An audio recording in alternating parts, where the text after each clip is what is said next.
Honourable Speaker of the National Assembly, Honourable Chairperson of the National Council of Provinces, Honourable Members of Parliament, fellow South Africans.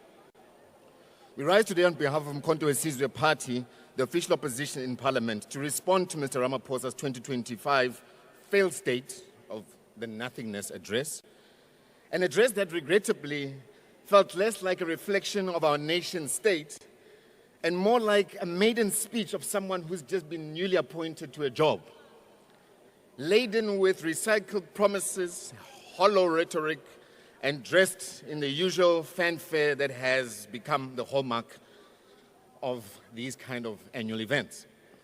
The Sona platform is not meant to be a ceremonial spectacle or a stage for lofty promises. It should be a moment of accountability where the nation hears an honest assessment of past commitments and concrete plans for the future. Instead, we witnessed yet another episode of political theatrics, a fashion show camouflaged with empty, hot air rhetoric. Mr. Ramaphosa's speech was filled with promises eerily similar to those made in 2024, 2023, and even earlier. Let us not be fooled by his eloquence. South Africans deserve more, Mr. President, than promises. They deserve results. We have listened to these commitments before, and yet the realities on the ground tell a different story. A story of betrayal, neglect, and failure. Now let's look at the military sacrifices. We mourn the loss of 14 South African soldiers, with this number still rising. These young men and women died not to defend our sovereignty, but to protect the government's economic interests in foreign lands. The least you could have done was to equip them better, yet you led your incompetent, less caring finance minister to keep defunding the military budget. Their blood is in the hands of the government that prioritizes profits over people. A failed state. Unemployment and poverty. The president speaks of economic growth and job creation, but the facts expose the truth. Whilst the population grows at the rate of 1.3 million people a year, the South Africa's unemployment rate remains the highest globally, sitting at 42%, with young people's unemployment exceeding 60%. Millions of our people, particularly the youth, are stuck in a cycle of poverty with no clear path out. The so-called inclusive growth has excluded majority, particularly black working class. Again, it's a failed state. Crime and gender-based violence. The president mentions crime reduction efforts, but South Africans live daily in fear. Violent crime rates have surged, with over 27,000 murders recorded last year alone. Women and children continue to face the brunt of this violence. Gender-based violence remains a national crisis, yet the government response is fragmented and unfunded.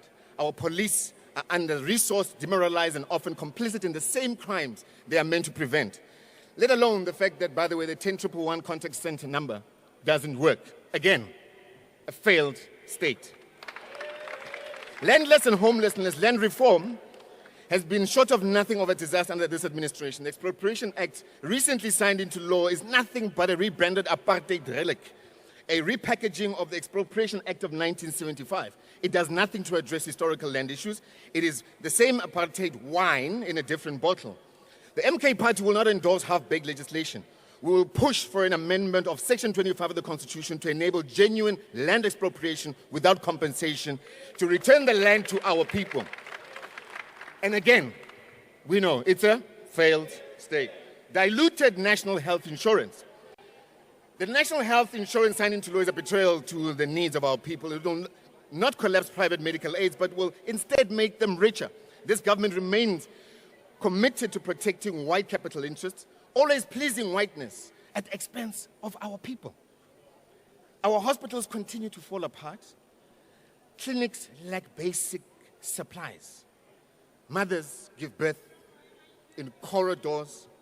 Children die due to preventable diseases. President, this is a failed state. Education crisis. Our schools have become drug dens rather than centers of learning. Infrastructure is crumbling. Children still learn under trees, pit toilets, overcrowded classrooms. The Bella Act, now in the hands of the DA in consultation with the AfriForum, We will not transform our education system because of the racist DA who will then never implement that good for blacks.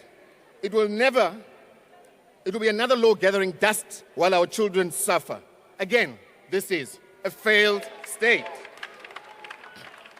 In conclusion, the MK party stands firm. We will not be complicit in endorsing laws, policies that betray the people. We will fight relentlessly for real land reform, genuine economic transformation, and for the dignity of the restoration of the crumbling health of our education systems.